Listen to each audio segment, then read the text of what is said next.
Transformer यानी कि जो ट्रांसफॉर्म कर दे, ये जो होता है ये एसी की जो स्ट्रेंथ होती है, एसी जो लाइट होती है उसकी स्ट्रेंथ को चेंज करता है, ट्रांसफॉर्म करता है करंट को या वोल्टेज को, तो इसलिए इसको ट्रांसफॉर्मर कहा गया है। Electric device which changes the strength of the EMF और the current of alternating EMF और करंट की स्ट्रेंथ चेंज करता है, इसलिए ये ट्रांसफॉर्मर है।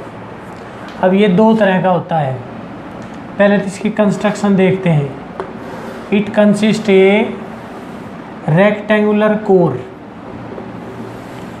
Made up of the soft iron, मतलब ये फेरोमैग्नेटिक मटेरियल की बनी हुई होती है। इसकी जो कोर है वो फेरोमैग्नेटिक मटेरियल की होती है। इसमें ये ऐसे ऐसी पत्तियां होती हैं बारीक बारीक। कोई भी जो बैटरी हो, पुरानी चार्जिंग वाली बैटरी या रेडियो या टेलीविज़न, उनकी जो इलेक्ट्रॉनिक प्लेट देखोगे तुम, उसके ऊपर तुम्हें ट्रांसफार्मर लगा हुआ दिखाई देगा। ये कोर होगी। इसकी दो साइड जो होती है, पैरेलल साइड जो होती हैं, वो कॉइल्स के अंदर होती है, मतलब पैरेलल साइड्स को कॉइल से वाउंड किया जाता है, इसको भी और इसके सामने वाली को भी। ऐसे ये हमने इसको वाउंड कर दिया ऐसे, इसके दोनों तरफ इसके लपेट दिए। इस कॉइल को कहा जाता है प्राइमरी कॉइल। ये प्राइमरी कॉइल है। और ये जो कॉइल होती है ये है सेकेंडरी कॉइल।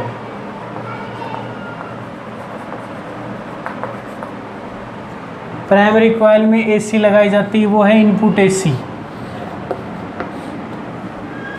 और सेकेंडरी कॉइल के अंदर हमें एक एक्सटर्नल लोड लगा देते हैं, मतलब जहाँ पे हमें आउटपुट चाहिए, RO, यहाँ मिलेगी आउटपुट हमें।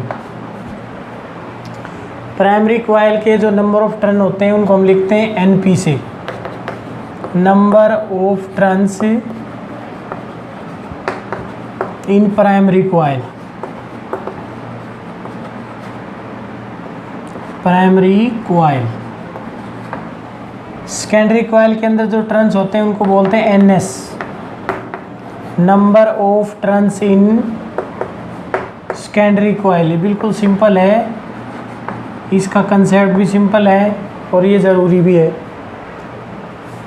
अब क्या होता है कि प्राइमरी जो इनपुट प्राइमरी वोल्टेज होती है उसको EP से रिप्रेजेंट किया जाता है। EP is equal to input primary voltage या EMF। आउटपुट में हमें मिलती है ES, ये हो जाएगी आउटपुट सेकेंडरी EMF या वोल्टेज, ये सेकेंडरी वोल्टेज होगी। IP ये है current flowing in primary coil, current in primary coil. ये प्राइमरी कॉइल का करंट हो गया IS, ये हो जाएगा करंट इन सेकेंडरी कॉइल, ये सेकेंडरी कॉइल का करंट हो गया। बहुत ही सिंपल कंसेप्ट है। ट्रांजिस्टर के अंदर ये रेक्टेंगुलर कोर होती है सॉफ्ट आयरन की, ये दो कॉइल्स होती हैं। अब जो प्राइमरी और सेकेंडरी कॉइल के अंदर ये जो ट्रांसफार्मर को डिज़ाइन किया जाता है, इसका मेन कंसेप्ट होता है कि voltage applied per turn of primary coil should be equal to voltage produced per turn in secondary coil. मतलब प्राइमरी कॉइल के एक टर्न पे जितनी वोल्टेज हमने अप्लाई की है, सेकेंडरी के एक टर्न पे उतनी को वोल्टेज आउटपुट में आनी चाहिए। अब इसका जो वर्किंग होती है पहले वो समझाते हैं।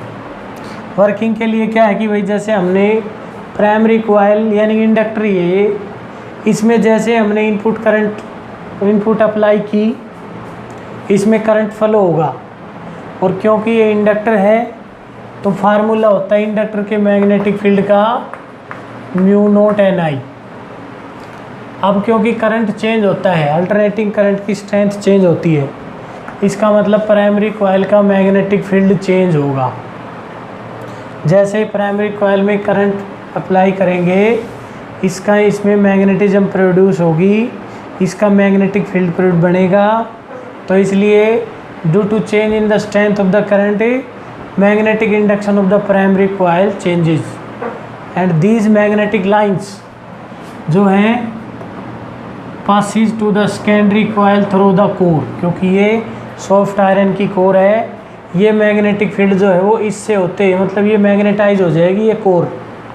तो ये मैग्नेटिक इंडक्शन इस कोर से होते हुए इस सेकेंडरी कॉइल में भी पास होगा।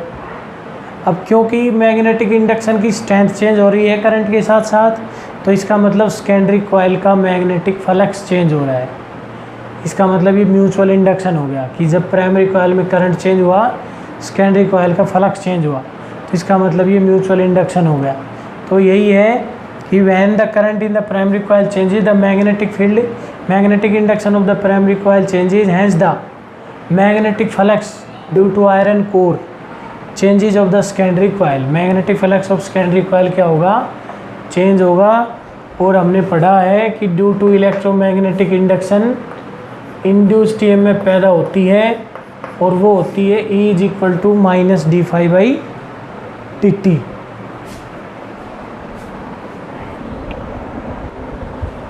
एक्सटर्नल लोड, जो एक्सटर्नल लोड रेजिस्टेंस R है, यहाँ पे कोई भी इंस्ट्रूमेंट हो सकता है, उसके अक्रॉस हमें जो है सेकेंडरी आउटपुट वोल्टेज और करंट जो है वो मिलता है। अब इसका प्रिंसिपल तो ये हो गया, इसका प्रिंसिपल है EMI। प्रिंसिपल जो है इसका क्या है, इसका प्रिंसिपल तो है EMI, इलेक्ट्रोमैग्नेटिक इंडक्शन, और उसमें भी कौन सा है, म्यूचुअल इंडक्शन। ये म्यूचुअल इंडक्शन है कि एक कॉइल में करंट चेंज होता है, दूसरी में फ्लक्स चेंज होता है, तो दूसरे में करंट प्रोड्यूस होता है। अब जो है इसकी थ्योरी, इसका जो मेन कंसेप्ट है डिज़ाइन का, वो ये होता है कि वोल्टेज अप्लाइड पर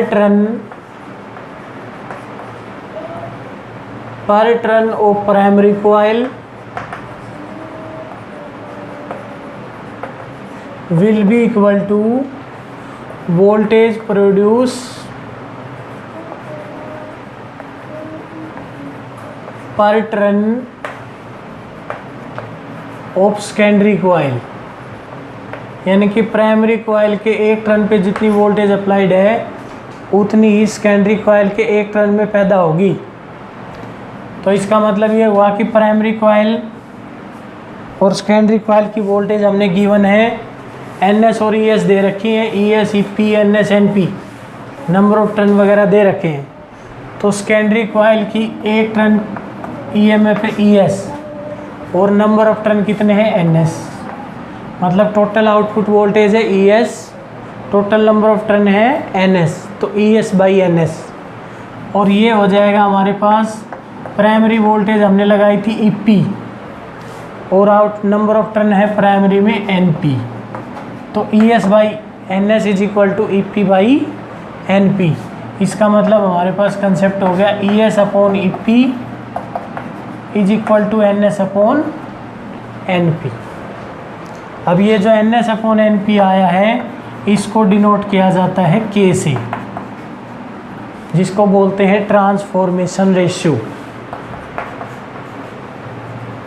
ये हो गया हमारे पास ट्रांसफॉर्मेशन रेशियो। और अगर K की वैल्यू ग्रेटर देन 1 है, यानी कि यदि NS ग्रेटर देन NP है, तो K ग्रेटर देन 1 हो जाएगा। इसका मतलब ES/EP ग्रेटर देन 1 हो जाएगा। इसका मतलब ES ग्रेटर देन EP हो जाएगा। यदि NS number of secondary turn number of primary turn से अगर ज़्यादा है, तो K ग्रेटर देन 1 हो गया, और इसका मतलब ES/EP, इस इक्वेशन से ये ग्रेटर देन 1 हो गया। इसका मतलब E S greater than E P हो गया। और जब E S greater than E P हो जाता है तो इसका मतलब हुआ कि जो सेकेंडरी वोल्टेज है वो प्राइमरी वोल्टेज से ज़्यादा है, और इस केस में ट्रांजिस्टर को या ट्रांसफार्मर को कहा जाता है step up. Step up transformer हो गया ये, यानी कि ये वोल्टेज बढ़ाएगा। पहले जो टीवी होते थे, पहले के टाइम में टीवी देखते थे हम, तो एक स्टेबलाइजर होता था, वो वोल्टेज फुल हो जाती थी बिजली तो उसको कट कट करके हम पीछे करते थे, और डिम हो जाती है तो उसको थोड़ा सा चेंज करके ऐसे आगे कर देते। अब तो ऑटोमेटिक आता है, ज़्यादा हो जाती तो अपने आप कम कर देता है, कम हो जाती तो अपने आप ज़्यादा कर देता है। लेकिन पहले ऐसा नहीं होता था, मैनुअली करना पड़ता था हाथ से। तो उसमें दोनों फंक्शन होते थे, स्टेप अप का भी और स्टेप डाउन का भी। लेकिन अगर सेकेंडरी वोल्टेज प्राइमरी वोल्टेज से ज़्यादा हो जाए तो उसका मतलब है वो स्टेप अप ट्रांसफार्मर है। और यदि N S less than N P हो जाते हैं तो के लेस देन 1 हो जाएगा। इसका मतलब ई S upon E P less then 1 हो जाएगा। इसका मतलब ई एस जो है वो लेस देन ई पी हो जाएगा, यानी कि प्राइमरी वोल्टेज सेकेंडरी वोल्टेज से कम हो जाएगी। तो इसका मतलब ये हुआ कि जो है ये, इसको बोलेंगे स्टेप डाउन, क्योंकि वोल्टेज घट गई। ये स्टेप डाउन ट्रांसफार्मर हो जाएंगे। Step down DOWN। जो हमारे घरों में जो बिजली की सप्लाई आ रही है वो डाउन होती आ रही है। तो बिजली बोर्ड होते हैं, उनके पास आती है 33,000 किलोवाट में किलो वोल्ट की वोल्टेज आती है। बड़ी लाइनें जो लोहे वाले खंभे होते हैं बड़े बड़े, वो आ रही है हाई वोल्टेज। उसके बाद फिर उसमें से स्टेप डाउन होके 11,000 वोल्ट बन जाती है, जो हमारे गांव में आती है। और गांव से जो घरों में आती है, जो गांव वाली टंकियां होती हैं, वो उसको 220 वोल्ट में चेंज कर देती हैं, वापस और स्टेप डाउन कर देती हैं। तो इस प्रकार ये स्टेप डाउन होके आ रही है पीछे से। तो ये कंडीशन है स्टेप अप की और स्टेप डाउन की। यदि स्टेप अप ट्रांसफार्मर है तो सेकेंडरी टर्न है वो ज़्यादा होने चाहिए प्राइमरी से, और स्टेप डाउन है तो secondary current, secondary number of turn जो है वो प्राइमरी नंबर ऑफ टर्न से कम होने चाहिए। मतलब प्राइमरी कॉइल के अंदर ज़्यादा टर्न होने चाहिए, सेकेंडरी के अंदर कम होने चाहिए। इसी कंसेप्ट को हम करंट पे लगाते हैं। करंट पे ये कंसेप्ट कैसे यूज होता है कि power drop in primary coil, instantaneous power of primary coil will be equal to instantaneous power of secondary coil. ये सपोज किया जाता है कि there will be no loss of energy, energy का लॉस नहीं है या नेग्लिजिबल लॉस है। तो इसलिए ये माना जाता है कि power in primary coil, power in primary coil will be equal to power in secondary coil, power in secondary coil. तो प्राइमरी कॉइल में ईएमएफ कितनी है EP, करंट कितना है IP। तो पावर का formula P is equal to VI वाला formula लगा दिया हमने, P is equal to VI। तो EP into IP secondary voltage है ES और करंट है IS।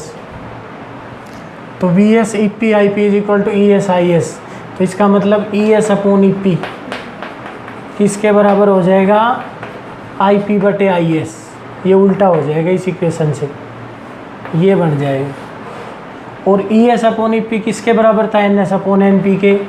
इसका मतलब IS upon IP by IS is equal to NS upon NP, यानी कि K के बराबर हो गया। मतलब ये है इनपुट पावर, ये आउटपुट पावर, दोनों बराबर होनी चाहिए। तो यहाँ से इक्वेशन बन गई ES upon EP is equal to IP by IS।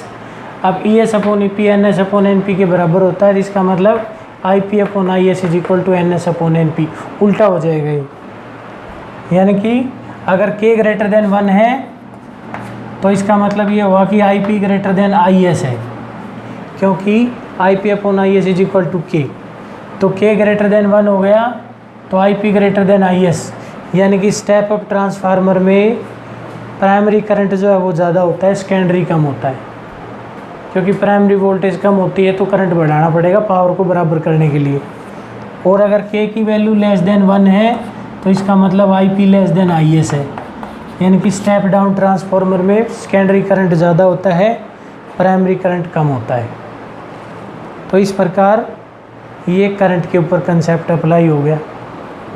अब एक छोटा सा कंसेप्ट है कि आउटपुट रेजिस्टेंस या इनपुट रेजिस्टेंस का रिलेशन इसके साथ, तो उसमें हमने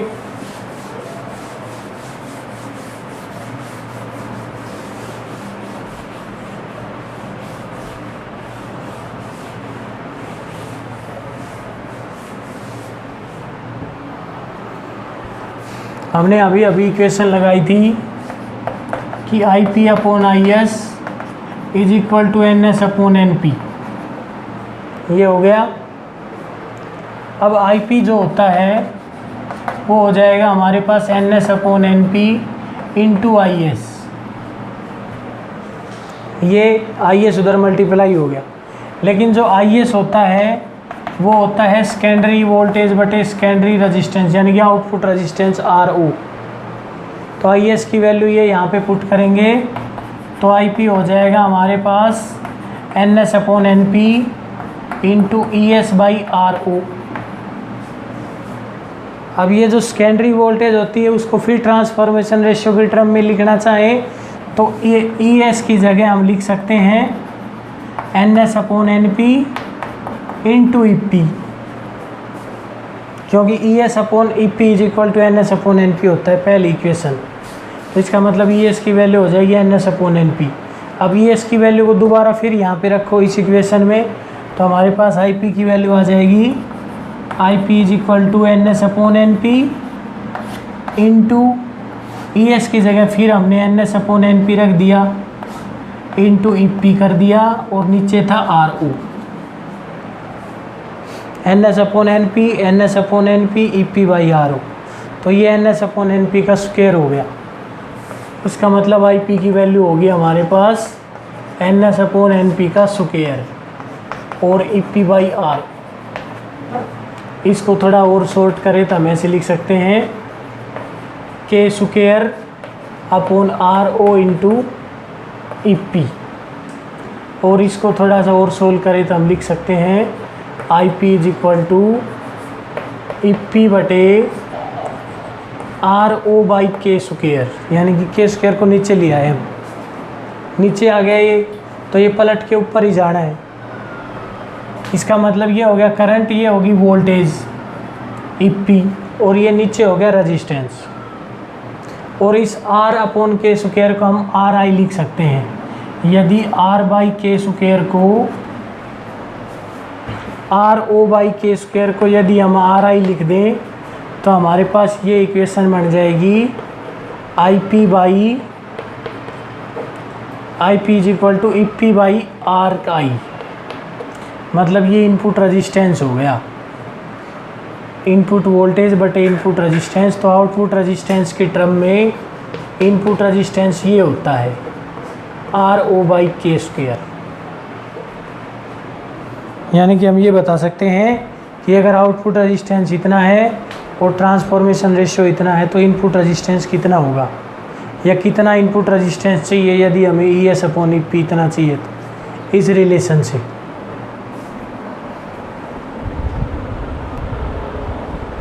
तो ट्रांसफार्मर के जो एनर्जी लॉस हैं वो सबसे पहला एनर्जी लॉस होता है, इसको कहेंगे हम हाइस्टेसिस लॉस। हाइस्टेसिस लॉस ये हमने किया था, हाइस्टेसिस साइकिल की थी। हाइस्टेसिस लॉस होता है, हमने मैग्नेटाइजेशन और डीमैग्नेटाइजेशन की साइकिल की थी जिसको कहते हैं हाइस्टेसिस साइकिल। कि एक मैग्नेटिक मटेरियल को रख दिया मैग्नेटिक फील्ड में, फिर उसकी स्ट्रेंथ बढ़ाई तो मैग्नेटिक इंडक्शन बढ़ गया, फिर घट गया, फिर ऐसे, और ये साइकिल की थी हमने। तो क्योंकि एसी अप्लाई है, एक बार करंट बढ़ता है फिर घटता है, फिर अपोजिट में बढ़ता है घटता है, तो इस प्रकार इस कॉइल की, इस फ्रेम की जो ये ट्रांसफार्मर कोर है उसकी मैग्नेटाइजेशन डीमैग्नेटाइजेशन होती रहती है इसके कारण। और ये जो हाइस्टेसिस जो कर्व होते हैं, इसका जो एरिया होता है वो एनर्जी लॉस देता है हमें। Energy loss per unit volume के बराबर होता है। तो इसका मतलब ये हुआ कि जितनी आहिस्ते से साइकिल बढ़ेगी उतना एनर्जी का लॉस होगा। तो एक तो ये लॉस होता है। दूसरा जो लॉस है वो है कॉपर लॉस। कॉपर लॉस का मतलब होता है कि बार बार, क्योंकि इसमें कॉपर की कॉइल होती है, ये वायरिंग होती है, जो वाउंडिंग होती है वो कॉपर की होती है, तो कॉपर का रेजिस्टेंस होता है। तो इसमें जब बार बार करंट फ्लो होता है तो ड्यू टू हीटिंग इफेक्ट, इसमें करंट के कारण जो है ना हीट पैदा होती है, उसके कारण एनर्जी लॉस होता है हीट का। और दूसरा जो है इसकी क्वालिटी डिक्रीज होती चली जाती है, ये कॉइल धीरे धीरे ख़त्म होती चली जाती है। तीसरा है लीकेज ऑफ फ्लक्स। कई बार लीकेज ऑफ फ्लक्स हो जाता है, लीकेज ऑफ फ्लक्स, फ्लक्स की लीक हो जाता है, यानी कि जितनी मैग्नेटिक लाइन्स इधर प्रोड्यूस होती हैं उतना ही मैग्नेटिक इंडक्शन यहाँ पे नहीं पहुँचता, कुछ लीकेज हो जाती है। चौथा जो होता है वो होता है हमिंग लॉस। हमिंग लॉस का मतलब होता है ट्रांसफार्मर जब बिजली आई रहती है तो उसमें घू घू की आवाज़ आती है। बिजली की टंकी के पास देखेंगे तो उसमें आवाज़ मिलेगी हमें वाइब्रेशन की, और वो आवाज़ है, आवाज़ एक एनर्जी का रूप होता है, sound is a form of energy, तो उस एनर्जी के रूप में लॉस होता है। ठीक है। इसी तरह आयरन, ये सॉफ्ट कोर जो होती है, इसमें भी एनर्जी का कुछ हीटिंग के कारण इसका लॉस होता है। तो ये थोड़े कॉमन से लॉस हैं जो ट्रांसफार्मर में एनर्जी के लॉस होते हैं इसके कारण। तो ये एनर्जी लॉस है, ये बहुत कम पूछा जाता है क्वेश्चन, लेकिन पूछ भी लिया जाए तो 4-5 लॉस होते हैं। बाकी ये ट्रांसफार्मर है, इसको एक बार करते ही ये तैयार हो जाएगा बुक में से, और ये क्वेश्चन इम्पोर्टेंट है, इसके न्यूमेरिकल आते हैं।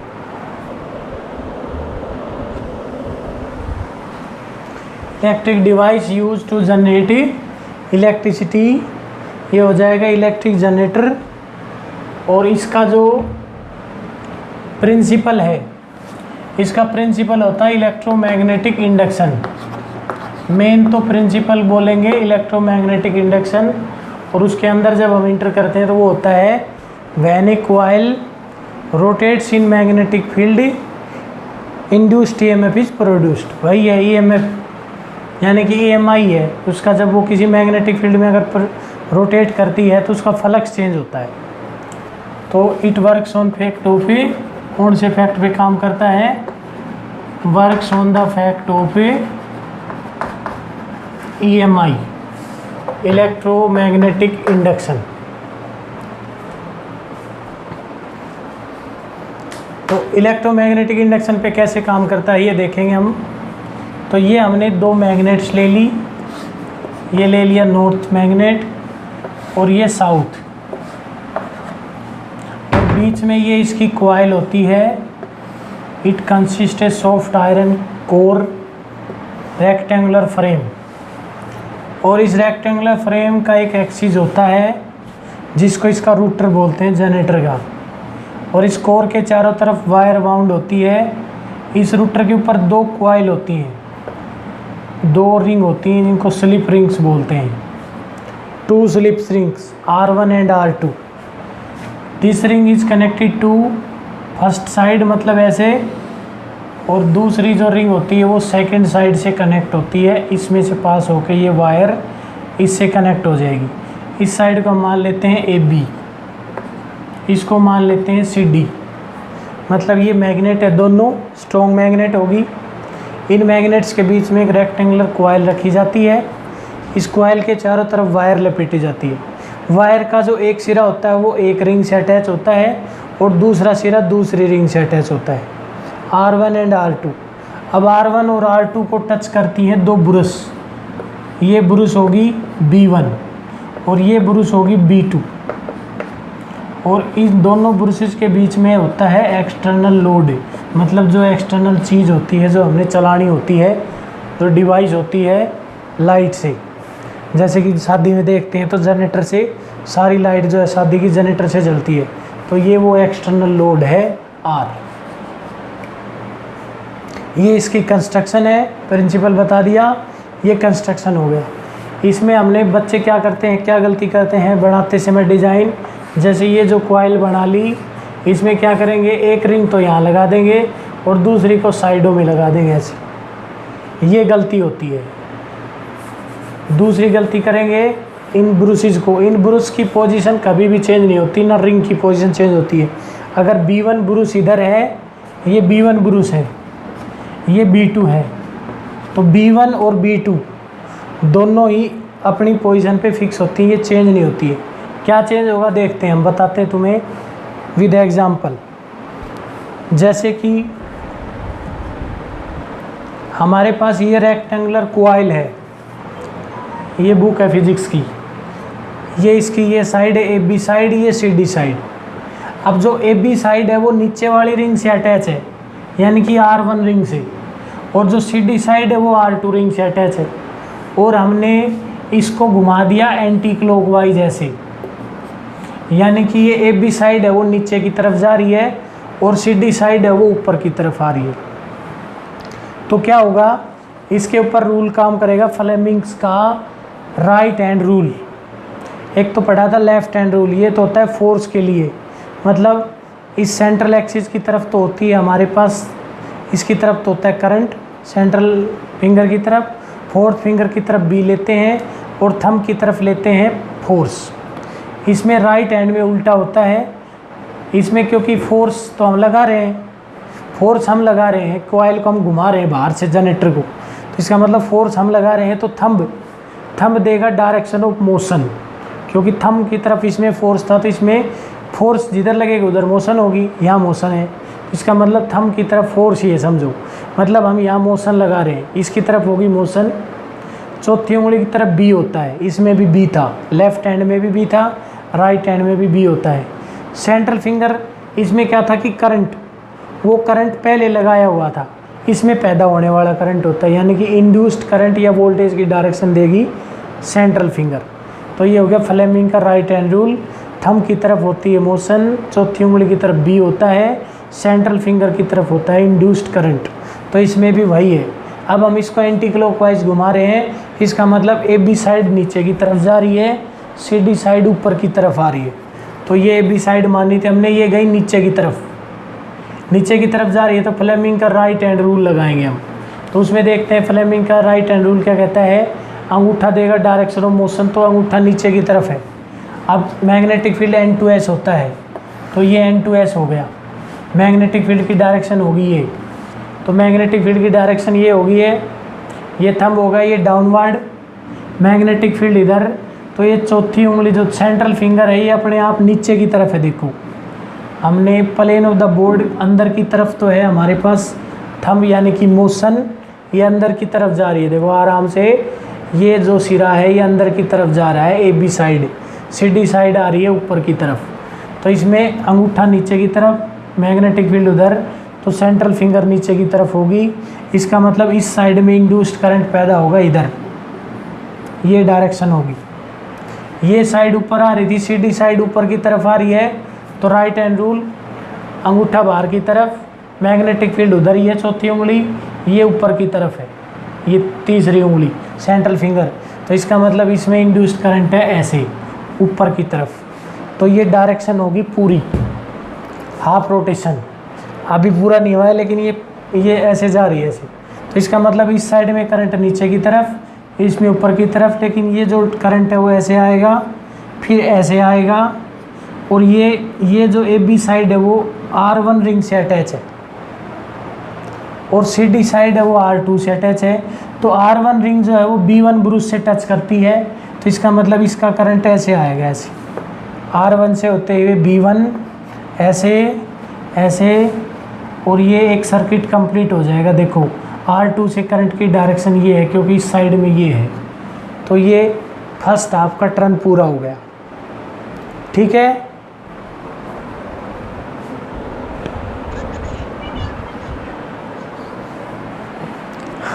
अब ये एंटी क्लॉकवाइज था ऐसे, ये साइड नीचे जा रही थी, ये ऊपर आ रही थी। तो अब ये आधा जब चक्कर इसका कंप्लीट हो जाएगा हाफ टर्न, तो ये CD साइड जो है वो इधर आ जाएगी। देखो आधे चक्कर के बाद इसमें ये धीरे धीरे कॉइल नीचे गई, फिर ऐसे हुई, फिर ऐसे हुई, और ये आधा चक्कर पूरा हो गया अभी। तो आधे चक्कर कंप्लीट होने के बाद हाफ साइकिल के बाद CD साइड इधर आ गई, AB साइड उधर चली गई। तो अब दोबारा दूसरा हाफ टर्न बनाते हैं, तो सेम रखना हमने, इधर अगर N पोल था तो इधर भी N पोल रहेगा, इधर S पोल रहेगा। ये कॉइल थी, ऐसे ये कॉइल रहेगी इसकी, ये उसका एक्सिस रहेगा। ये नीचे वाली रिंग R1 है तो R1 रहेगी, ऊपर वाली R2 है तो R2 रहेगी। लेकिन अब देखो AB साइड इधर आ गई, CD उधर चली गई, AB तो आ गई इधर और CD चली गई उधर। अब AB जो साइड थी वो नीचे वाली रिंग से अटैच थी, तो AB साइड को ऐसे करेंगे हम, नीचे वाली रिंग से ही अटैच रखेंगे और CD साइड को ऊपर वाली रिंग से अटैच रखेंगे। ये ऊपर वाली रिंग से अटैच होगी। अब जो ब्रूस B1 है वो R1 से टच करती है और इधर है तो ये इधर ही रहेगी B1, और जो ब्रूस B2 है वो R2 से टच करती है, R2 से टच करती है तो ये R2 से टच रहेगी। मतलब हमने कुछ भी चेंज नहीं करना, हमने एज इट इज़ डायग्राम बना देना है, एज इट इज़, सिर्फ नाम चेंज करने हैं साइड्स के। इसमें ABCD, इसमें इस कोने से चलेंगे ABCD।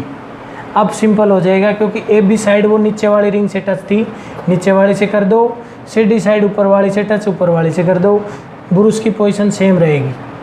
मतलब इस डायग्राम में कुछ भी चेंज नहीं करना, सिर्फ नाम चेंज करने हैं। N इधर रहेगा, S इधर रहेगा।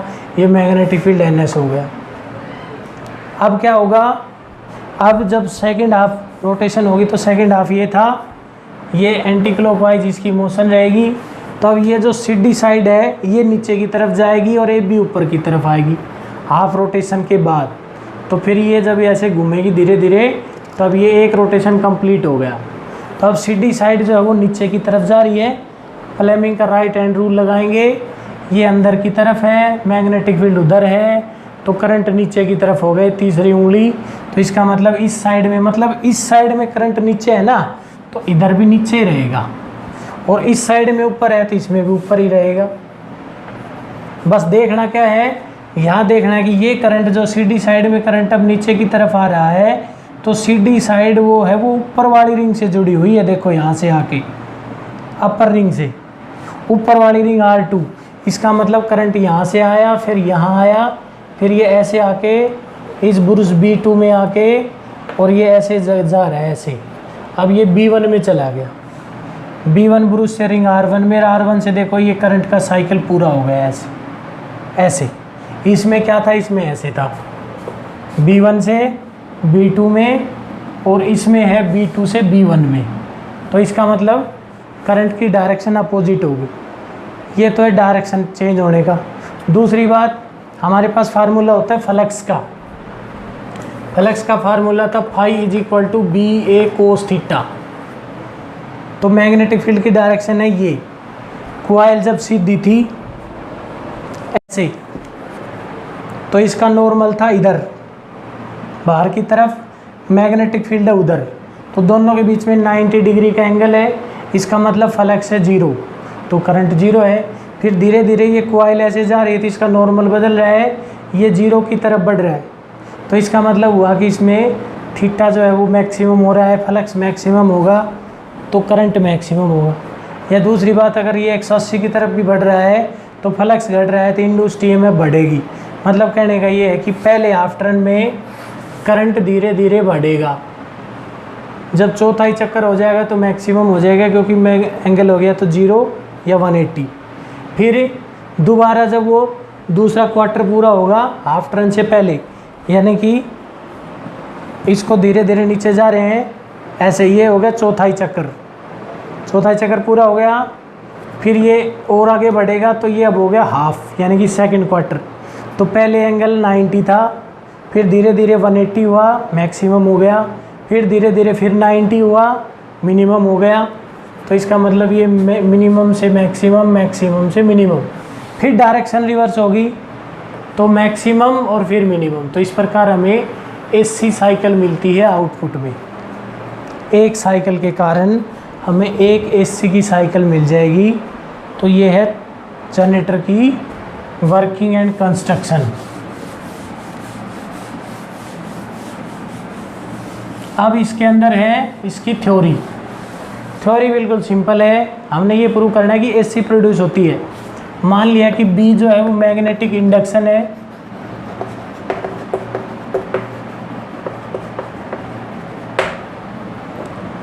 ए एरिया है कॉइल का, कॉइल एरिया, एन जो है उसके नंबर ऑफ टर्न है, ओमेगा है कॉइल की एंगुलर वेलोसिटी, एंगुलर वेलोसिटी। अब flux at any instant phi B A cos theta, तो बी एन बी ए, एक टर्न का B A cos theta, N turns का हो जाएगा N B A cos theta. इसको बुक में कैपिटल एन भी मिल सकता है, चलो कैपिटल एन ही कर देते हैं। तो N B A cos theta, cos theta की जगह लिख सकते हैं हम omega t, theta is equal to omega t, omega is equal to theta by t, तो थीटा इज इक्वल टू ये हो गया फ्लक्स। अब हमारे पास क्योंकि फ्लक्स चेंज हो रहा है तो इंड्यूस्ड ईएमएफ कहती है E is equal to minus d phi by D t, यानी कि ये इलेक्ट्रोमैग्नेटिक इंडक्शन के मेन कंसेप्ट कि ईएमएफ पैदा होगी और वो कितनी होगी, minus d phi by D t के बराबर होगी। तो इसका मतलब ये हुआ कि हम N B A cos omega T का डिफ्रेंशिएशन कर देंगे तो ई की वैल्यू हो जाएगी हमारे पास, यहाँ से शुरू करते हैं, E is equal to minus D by D T of N B A cos omega T, N B A cos omega T. अब एन बी ए तो कांस्टेंट है, ये बाहर आ जाएगा, minus N B A D by D T of cos omega T, cos omega T का differentiation minus sine, minus minus plus हो जाएगा, तो ये हो जाएगा N B A sine omega T और ओमेगा टी का ओमेगा, यानी कि हमारे पास हो गया एन बी ए ओमेगा साइन ओमेगा टी। अब क्योंकि नंबर ऑफ टर्न कांस्टेंट रहने हैं, एरिया कांस्टेंट रहना है, बी कांस्टेंट रहना है, ना कॉइल चेंज हो रही ना मैग्नेट चेंज हो रही, एंगुलर वेलोसिटी भी हमने फिक्स कर रखी है। मान लिया किसी टाइम पे इसको कम ज़्यादा कर सकते हैं, ये तो डिपेंड करेगा हमारे ऊपर, लेकिन ये अगर कांस्टेंट है तो ये सारा सिस्टम हो जाएगा कांस्टेंट। तो इसका मतलब ये हो गया मैक्सिमम करंट, ये होगी मैक्सिमम ईएमएफ ई नोट, और पीछे लग गया साइन ओमेगा टी और ये थी ई। इसका मतलब ये एसी की ईएमएफ की इक्वेशन बन गई E naught sine omega T, E is equal to E naught sine omega T, मतलब हमें आउटपुट में एसी मिलती है। एक कॉइल है तो हमें एक साइकिल मिलेगी, और अगर दो कॉइल हैं यानी कि ये दो कॉइल होंगी एक दूसरे के 90 डिग्री पर, ऐसे ये उनका एक्सिस होगा, इसके ऊपर 4 रिंग लगा देंगे तो हमें 2 साइकिल मिलेंगे ऐसे। ये एक साइकिल की आउटपुट है, जब एक का एंगल 90 है तो दूसरे का 0 है, यानी कि दोनों के बीच में 90 का फेज डिफरेंस होगा, मतलब जब एक की मिनिमम है तो दूसरे की मैक्सिमम है। इस प्रकार ये आउटपुट मिलेगी हमें ऐसे। ये 2 कॉइल की आउटपुट है, यानी कि 2 फेस का एसी जनरेटर है ये, और 3 कॉइल कर दे 30-30 पे तो वो 3 फेस एसी जनरेटर हो जाएगा, उसमें 3 फेस होते हैं। तो हमारे सब्जेक्ट उसमें किताब में जो है वो सिंगल फेस एसी जनरेटर है। जनरेटर और ट्रांसफार्मर ये 2 ही टॉपिक थे 3rd चैप्टर में, दोनों के दोनों इम्पोर्टेंट हैं। ये एक कोड में आता है जनरेटर, एक में ट्रांसफार्मर या उसका न्यूमेरिकल, लेकिन आता है 100% है।